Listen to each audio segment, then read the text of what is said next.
Hello everybody, good morning.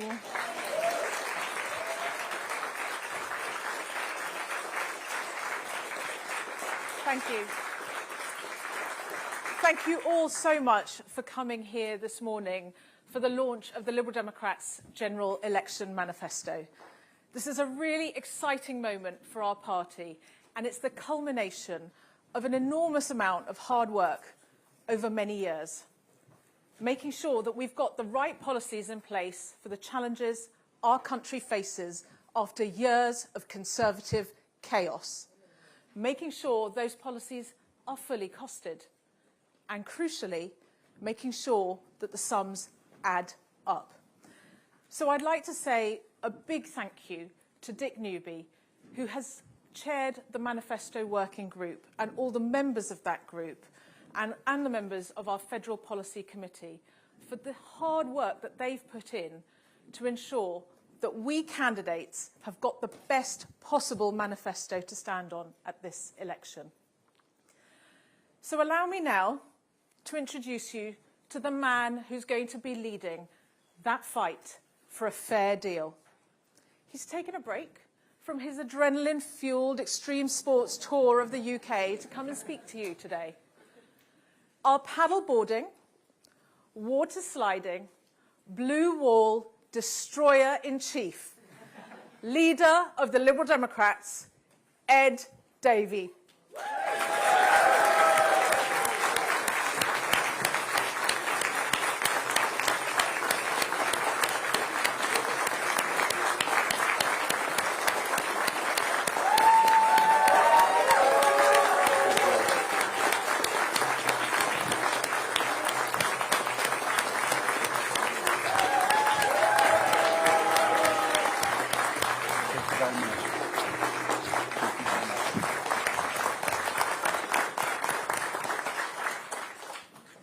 Thank you, Munira, for that kind introduction. Munira is a fantastic local champion for the people of Twickenham and a tireless leader on improving our education system and providing real support and opportunities to children and young people. Munira, I'm so proud to call you a colleague and a friend. Thank you.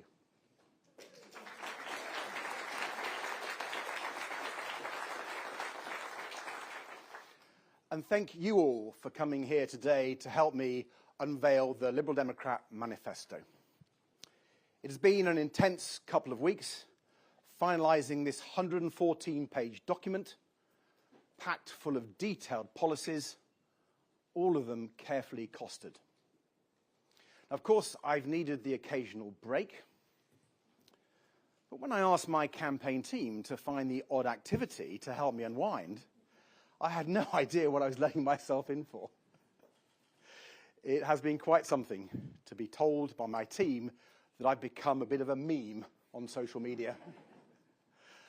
And can I just say to those who have suggested that my next campaign stop should be wrestling a crocodile or being fired out of a cannon, please stop giving my campaign team these ideas. They really don't need any encouragement, believe me. What has been truly overwhelming over the past week or so have been the incredible messages I've received from people who've heard me talking about my experiences, caring for my mum when I was a teenager, and as Emily and I care for our wonderful son, John, today. Really humbling messages from people across the political spectrum and outside of politics altogether, welcoming our focus on care and carers. And the most touching messages of all have come from other carers, people looking after their loved ones, who've got in touch to say, that's my story too. To say how refreshing it is after so long feeling forgotten and ignored by people in power, to hear a politician talking about these issues from personal experience. Your message just means so much to me. That's exactly why I've been telling my caring story. Because it's not just my story. It's the story of millions of people across our United Kingdom, looking after loved ones, making sacrifices, find it exhausting sometimes, but also full of love. Caring has been in the shadows for far too long, and I am proud that as a party we have brought it into the light. Like so many people, my caring story started young. I was 9 when my mum was diagnosed with breast cancer. My dad had died when I was 4, taken from us just a few months after being diagnosed with a cancer called Hodgkin lymphoma.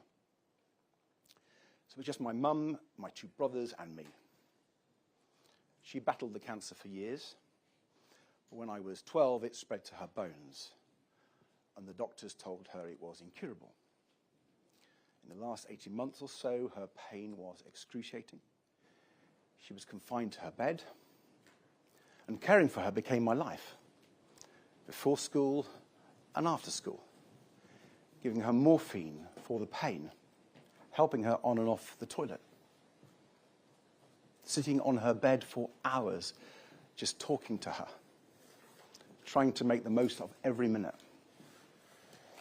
And I was 15 when it finally took her, visiting her on a totally unsuitable dementia ward in my school uniform when she died.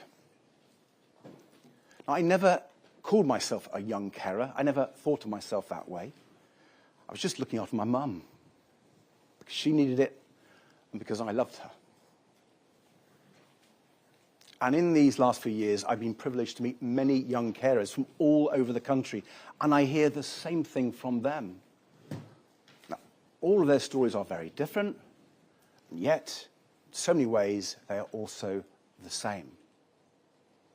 Whether it was the young woman who told me how hard it had been to concentrate at school after nights spent looking after her dad, or the girl who said she sometimes feels like nothing but a carer. I know how that can feel. And similarly, when I speak to parents looking after disabled children, or people caring for a parent or a partner who is ill or frail, I hear echoes of my own experiences caring for John. How close it makes you. What a special bond you share. But also how relentless it can feel. Physical challenges, the lack of a break, all the paperwork, the appointments, the phone calls, how often it can feel like no one understands. And how much of a difference just a little extra support can make. And these are the experiences that we must bring out of the shadows. Because the truth is that unless we properly value care, unless we properly support carers, we will never be able to fix the crisis in our NHS or get our economy back on track. And that's why I'm so proud that the Liberal Democrats have put health and care at the heart of our campaign in this general election, and at the heart of our manifesto too. Because there is no doubt that both the NHS and care are in crisis. More than 6 million people stuck on hospital waiting lists. People are waiting hours in pain for an ambulance to arrive, or weeks to see a GP or an NHS dentist, if they can even find one. Tens of thousands of cancer patients are waiting months to start urgent treatment. Months! When every day could make all the difference. Hospital roofs are literally crumbling, and the Conservatives have broken their promise to build 40 new ones. Talk to anyone in the NHS and they will tell you a major cause of the crisis in our health service is the crisis in social care. Right now there are thousands of people stuck in hospital beds well enough to be discharged but unable to leave because the care they need at home or in a care home simply isn't there.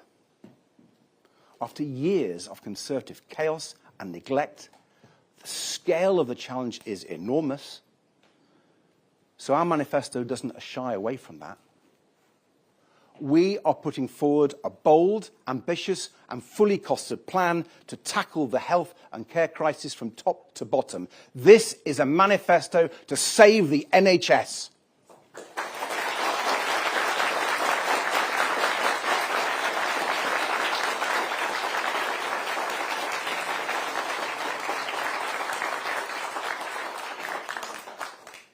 giving everyone the right to see a GP within 7 days or within 24 hours if it's urgent, and recruiting the extra doctors needed to make it happen.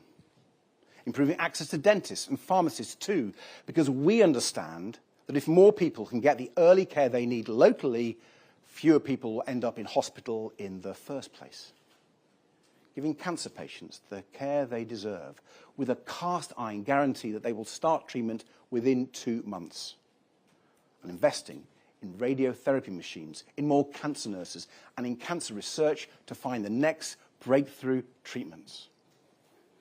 Finally, treating mental health on an equal footing with physical health, with new mental health hubs for young people, regular mental health checkups when people need them, and a dedicated, qualified mental health professional in every school. Investing in public health, because we know that it's far better and far cheaper to prevent illness than it is to treat it. And on care. We have an equally bold plan to make sure everyone gets the support they need. People who need care, the amazing care workers who provide it, and the unpaid family carers who provide it too. So, we will introduce free personal care, embodying the same principles that underpin our NHS, where care is provided based on need, not on ability to pay. We will value care workers properly and help to fill the more than 150,000 vacancies in social care by introducing a new, higher minimum wage, especially for care workers, and setting up a new Royal College of Care Workers.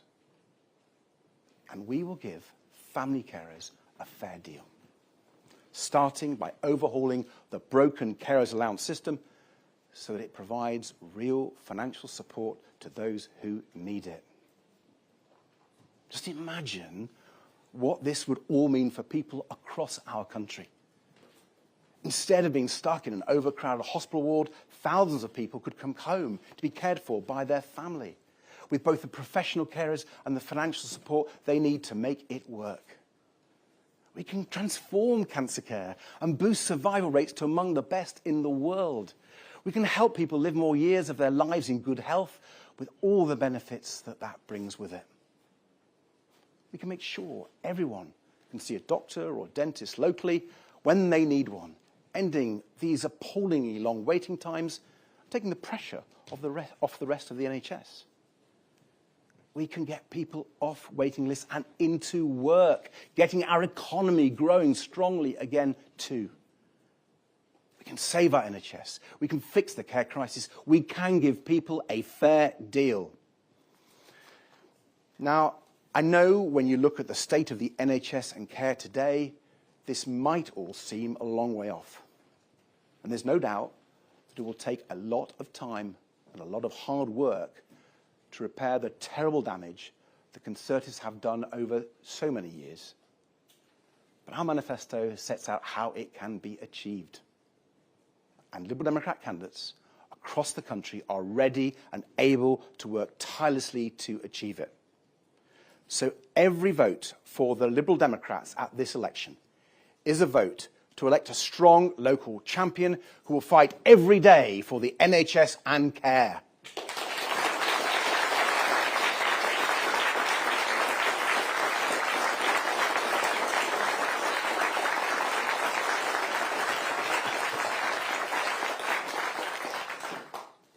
I'm truly proud of the focus our manifesto puts on these issues. As a carer for most of my life, this is personal for me. And having met so many wonderful carers as I travel across our United Kingdom, I know it's personal for millions of people. Let me just mention one other policy in our manifesto that means a lot to me personally. Restoring proper bereavement support for parents whose partners have died. You see, I remember how important the widow's pension was for my mum after my dad had died. I remember going for a walk with her and our dog every fortnight to collect it. We weren't especially hard up, but it made a difference. It meant something. So you can imagine how angry I was when the Conservatives cut that support back in 2017.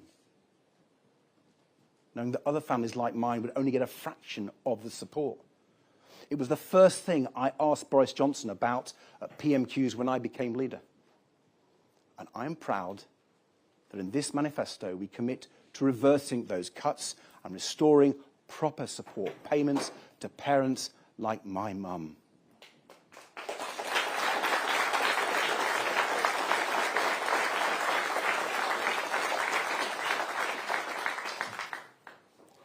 There's so much more I'm proud of in our manifesto. Our clear plan to end the scandal of raw sewage being dumped into our rivers and onto our beaches, and to hold the water companies to account for the damage they've done. Our policies to solve the cost of living crisis for the long term. From an emergency home energy upgrade programme to cut people's energy bills, to a national food strategy, including free school meals. Our commitment to restoring proper community policing and guarantee that every burglary will be attended by the police and investigated, so that everyone can feel safe in their own homes and walking down their own streets. Fixing our broken relationship with Europe.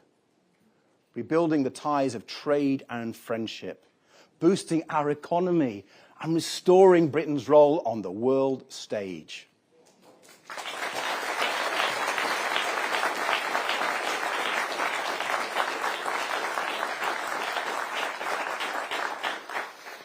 All these and more are crucial for delivering the fair deal that British people deserve.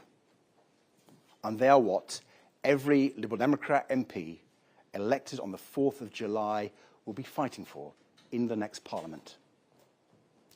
But if we are truly to tackle the big challenges facing our country, from health to the environment, crime to the cost of living, there is one more part of our manifesto that is absolutely critical. Our policies to transform the nature of British politics itself. Ending first past the post and replacing it with fair votes through proportional representation.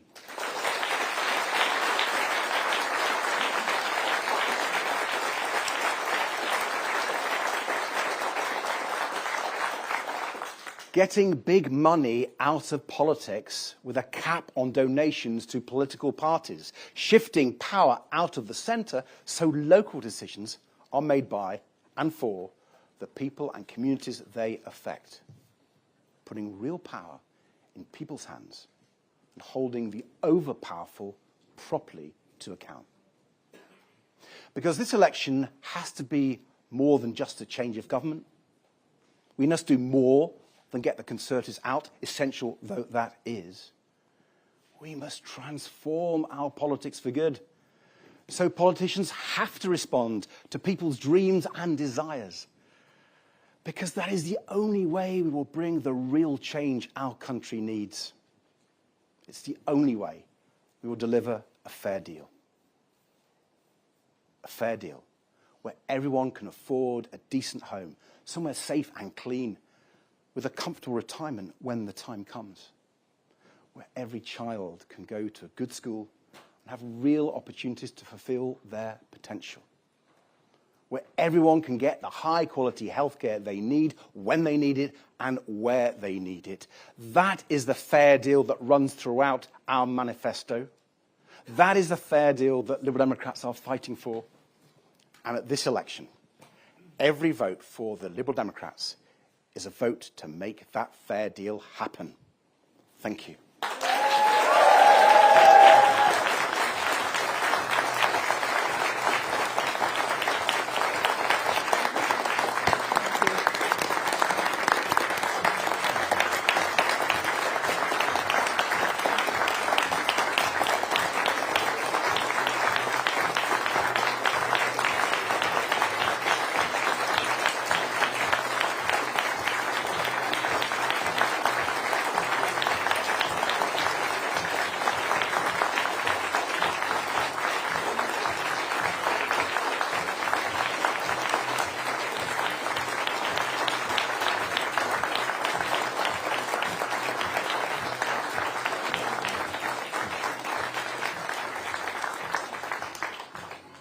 thank you. Now I think there's time for a few questions.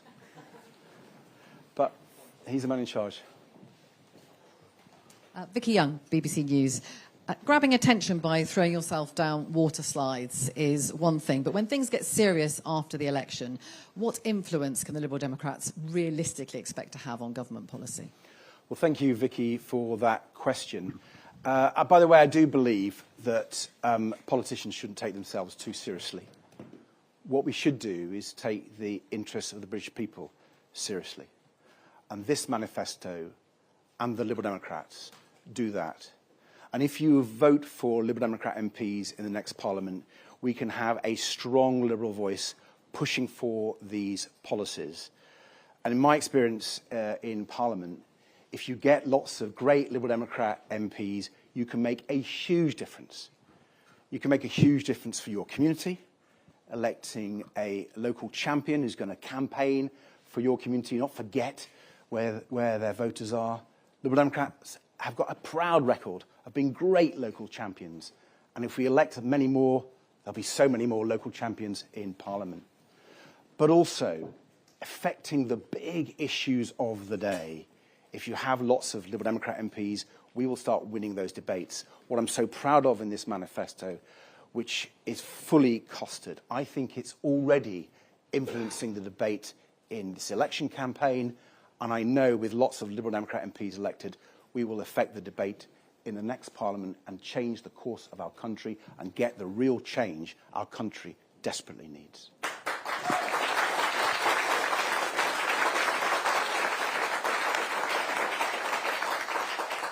Hi, Chloe Keedy, ITV News. The last time the Liberal Democrats launched a manifesto stopping Brexit was front and centre. It isn't even mentioned in this one until page 112, the penultimate page, where you say that it is one of your party's objectives to rejoin the EU. Can you clarify for voters whether that is something you would seek to do in the next Parliament?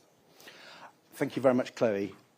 We've made clear time and again that we are a pro-European party who believe that our country's interests are best served by working with other countries in the mutual benefit. And as we say on that page, we believe in the long term we need to be back at the heart of Europe. But we're being really clear that we're not going to pretend that's going to be easy. Regrettably, the Conservative Party have so poisoned Britain's relationship with our nearest neighbours, our allies. They've undermined trust. And when I speak to European politicians, regrettably, they don't trust the United Kingdom anymore. And how sad is that? And so we've talked to people across the UK, listened to them on this issue. We've talked to people across Europe, particularly politicians, about what is achievable. And it's clear you're going to have a step-by-step approach to rebuild that trust, rebuild that relationship. But I believe quite quickly you get a much better trade deal than the dreadful trade deal that Boris Johnson got. That would really help our economy. It would help small business exporting. It would help farmers. It would help fishermen. It would, I think, ultimately reduce prices in the shops. I think, getting a really good trade deal would be an absolute priority. Then, allowing young people to be more mobile across Europe.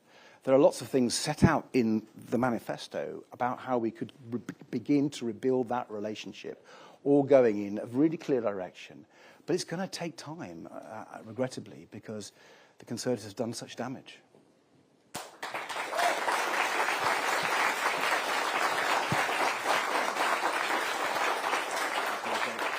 Thank you, Ed Davey. Sam Coates, Sky News. You talked about care and your experience with care, but all the indicators are that we are heading towards a big Labour majority. What makes you think that the ideas in this manifesto will have any impact on the next 5 years? What does success look like when it comes to policy?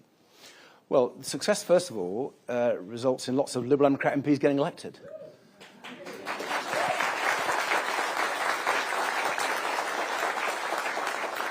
And I hope you don't mind, Sam, I want the British people to take a chance on us, right? And I want them to see that we've got great ideas, great candidates, and the more of us they vote for, the more we can get real change. Because we are the party really offering change, whether it's on a political system or on health and care. We have the most ambitious health and care package of any party. And what I'd say to anyone in any other party, just look at this. Look at how we're paying for it, look at how we've costed it, look at the detail. And talk to people in the health service and in care. Because I've done, and they really like these ideas. They think they add up, and they think they would make a huge difference, whether it's investing in primary care, GPs, NHS dentists, community pharmacists, so people don't have to go to hospital, or investing in care, whether it's formal social care or family care, so people can come out of hospital more quickly or don't end up going to hospital so much. This is a way which could transform it. And the reason why I think others will start looking at this idea seriously is because it's right, because it's well thought through.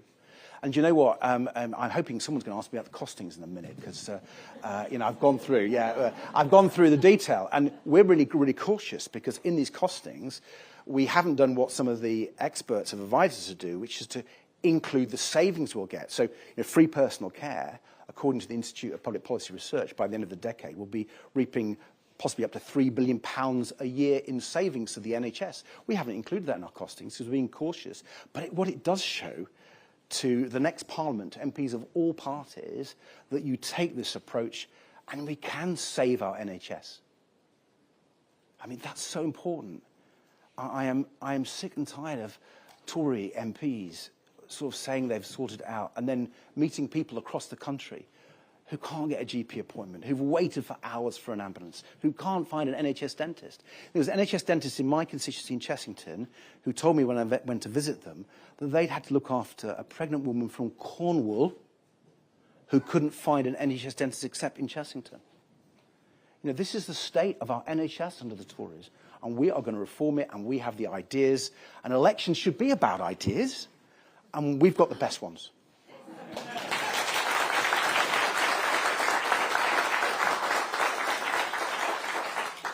I was waiting for the applause to come down there. Morning, Fred. Paul McNamara, Channel 4 News. You're the leader of a party that wants a closer relationship with Europe. Are you worried that you're fighting for further integration with a Europe in which voters over the weekend have given a clear message that they want the opposite? Well, I don't know how you interpret the results. The way I would ultimately interpret the results is people across Europe and in this country are pretty unhappy. They want change. And we want change too, because we're unhappy. We think the Conservatives have made a mess of our economy, of our health service, and people want change. But in this country, people have got a party called the Liberal Democrats who've got some serious, sensible, costed policies that will bring that change. And in terms of getting a better relationship with Europe, whatever the make of the European Parliament, I think just makes sense. Just makes sense. I've spoken to business people who say they can't afford to export anymore because of the Conservatives' trade deal. They've given up. How sad is that? It's undermined our growth. I've spoken to pharmacists who can't get the medicines that people in their community want because of problems with trade on pharmaceuticals. I think it's pretty clear now that the Tories' deal with Europe has been a disaster for our country. And so I'm a tough negotiator. And I would negotiate for our country, for the best for our country, the best for our people.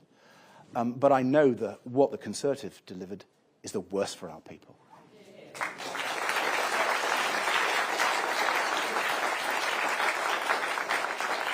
Hi, it's Peter Walker from the Guardian.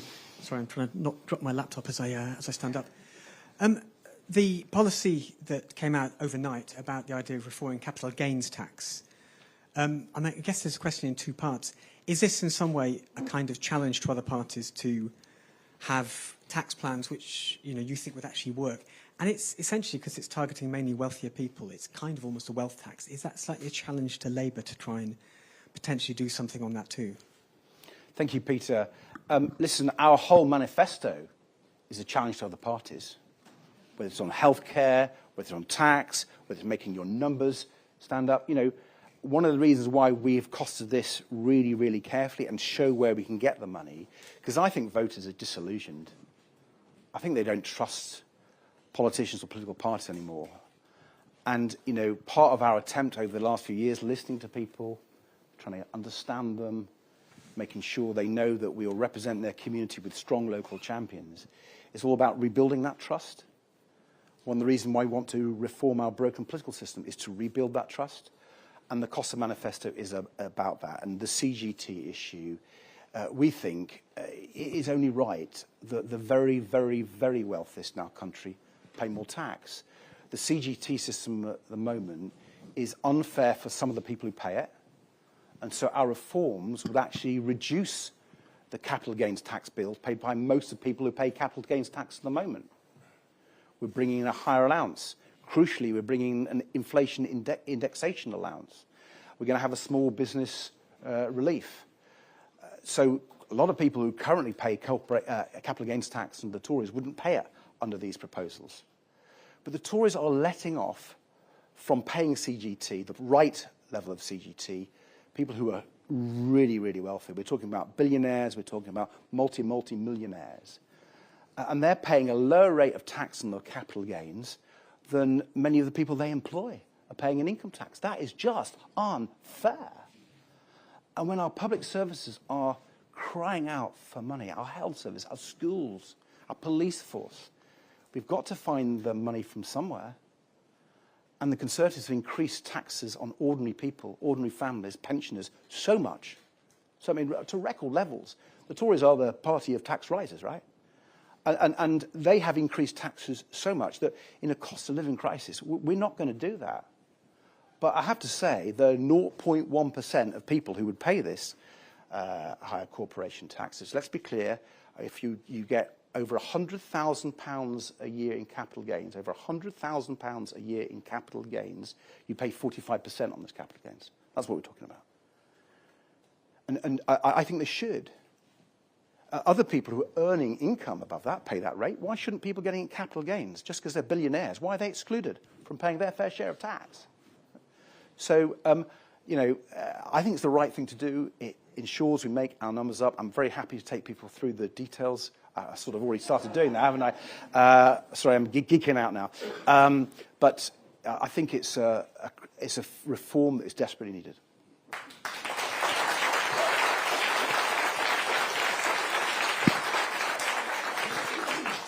Kate McCann from Times Radio. You want to talk about costings, so let's talk about some specifics. I've had a quick flick through this manifesto.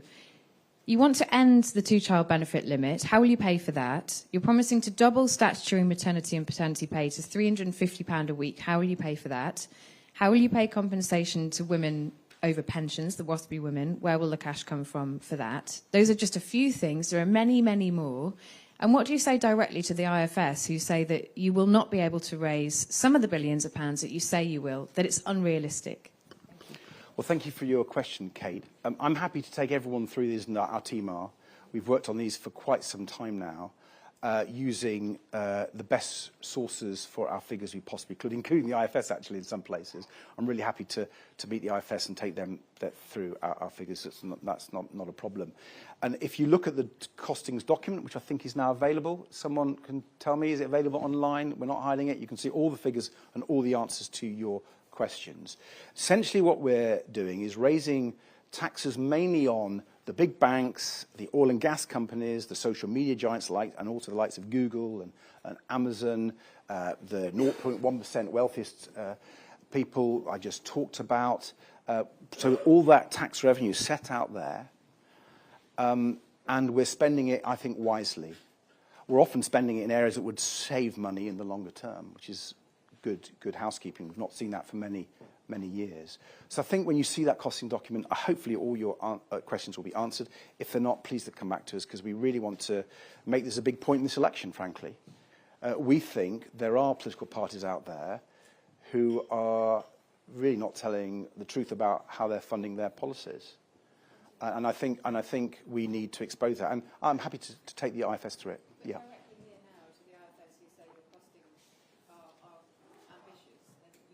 Well, they're certainly ambitious. I think we can achieve them. And one of the reasons why I think we can achieve them is in every area. Take capital gains tax, for example. If you look to the numbers of what the various experts say we would raise from our policies, the numbers are higher than what we've put in our costings, because we've taken account of behavioural change, and in a number of areas we've deliberately done that to be very cautious on our costings. And I will challenge anyone, particularly in the other parties, about whether they've had the cautious approach that we've taken. Chris Hope, GB News, Ed Davey. This is a detailed manifesto, no question. But what's the point of voting for the Liberal Democrats when you're not going to win? Your best get is maybe 50 MPs when Labour are going to storm to victory, according to the polls. And just on Brexit, the goal here is single market, rejoining that. When will that happen by? And is the ultimate goal rejoining the European Union? Well, thank you, Chris. If you vote Liberal Democrat, you get lots of local Liberal Democrat champions as your MP.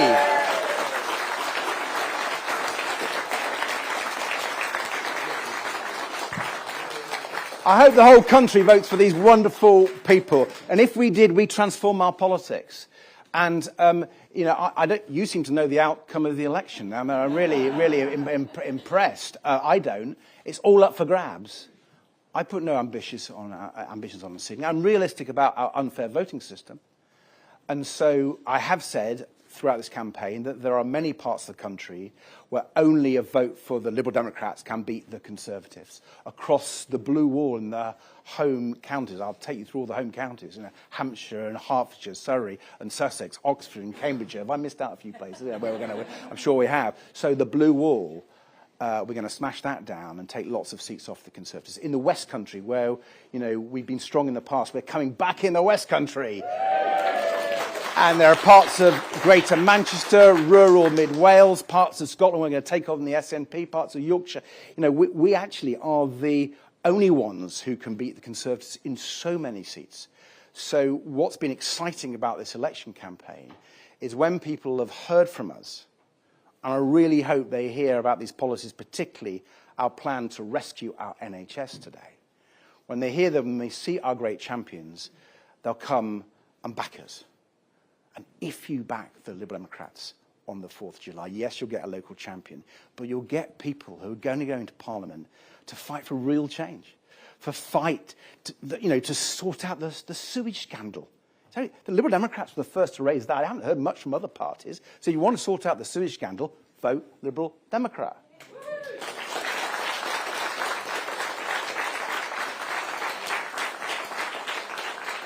I'll come to the Europe bit in a minute. Don't worry.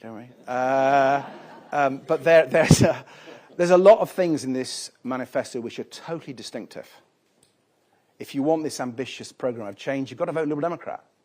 You won't get it from anyone else. And on Europe, I mean, Chris, we couldn't have been clearer. I've already answered it a few times. Very happy to answer it again. We are the most pro-European party in British politics. We're proud of that. We believe serious government works with your neighbours, whether it's your friends, and things that are mutually beneficial, whether it's trade, whether it's tackling international trafficking gangs, whether it's tackling climate change. All these issues are international. And you should work with your partners. And, you know, the fact that Conservatives won't is a betrayal of our country. I'm proud of our country. I'm a patriot. And there are some people in the Conservative Party who have undermined my country, our country. And that, I get angry about that. That's wrong. They've misled people. So no, you can't have a time, I'm afraid. That's just being frank with you, because you've got to rebuild that relationship. It's going to take time, unfortunately, but it is going to take time. We've got to take the British people with us. We've got to show the benefits, and we will do that.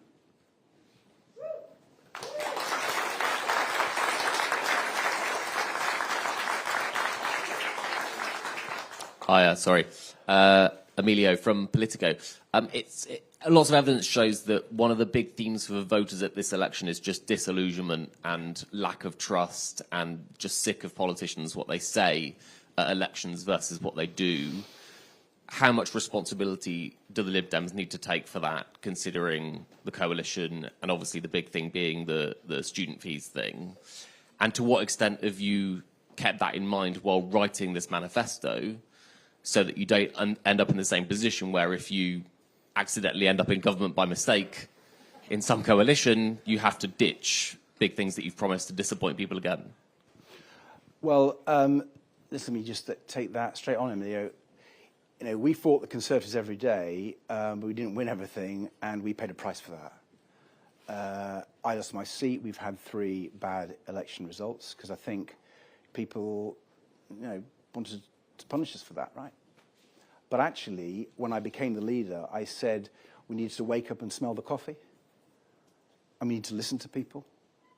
We need to go out into communities and talk to them and hear what their concerns were and make sure that anything we promised was realistic and could be delivered. And there's been an iron discipline we've imposed on the party. You know, the party's willingly taken it. Because we've seen the disaster of the Conservatives, and we wanted to make sure that the British people had a real choice of people who could bring the change that they so crave. And so it's been a long, long time since I took over. We've been working very, very hard. Been looking forward today to tell you all about the hard work, whether it's the costings to make sure that people realise actually we've made our sums add up, or whether it's our core policies in this election. So I just say to people, I understand why you're disillusioned in politics. I get it, really get it. And one of the reasons I've talked about being a carer is I meet millions of people who think they've been forgotten. They feel disillusioned. And I want to tell them that I get it. And we've crafted policies that are based on the real lives of people, not on some think tank over here, but the real lives. And I think if people look at what we're saying, I think they'll see their lives reflected in our priorities, and I hope they do. And hopefully we can bridge that gap that happened in the past.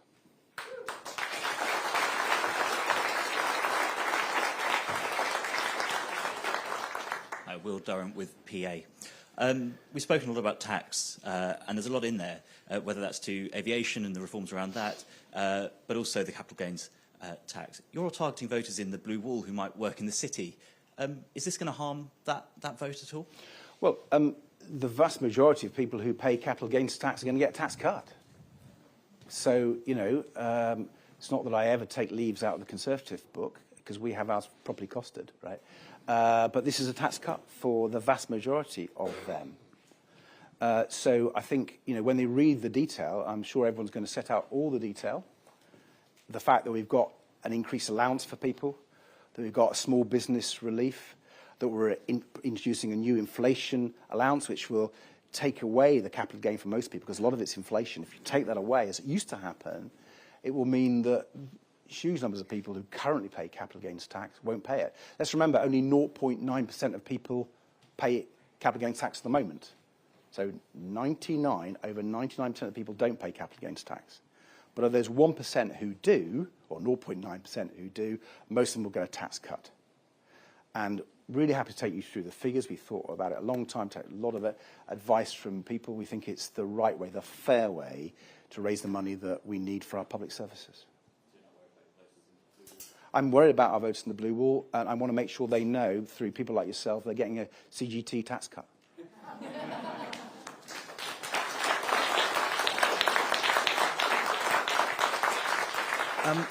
Nick Watt, BBC Newsnight. Can I take you back to your favourite subject, which is the European Union?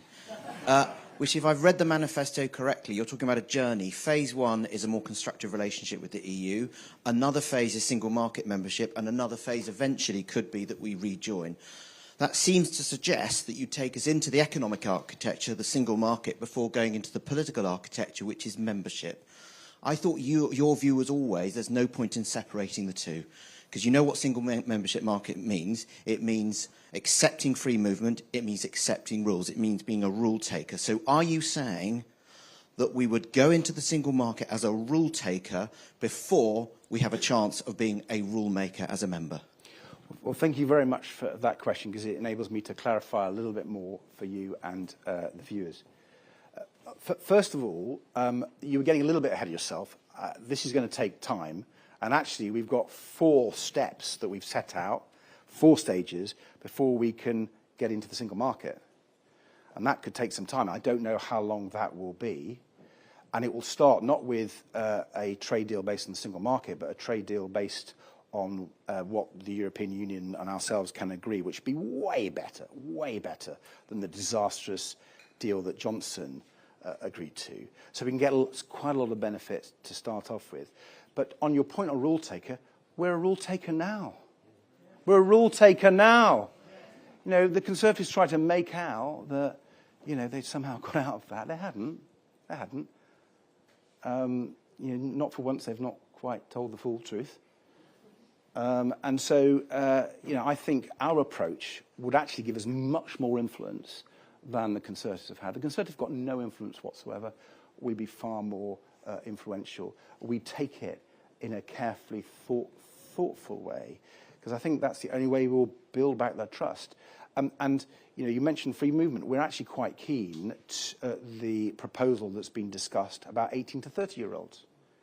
You know, our young people should have some freedom. Our young people should have some freedom. And that's set out in the manifesto as one of our steps to building back the relationship.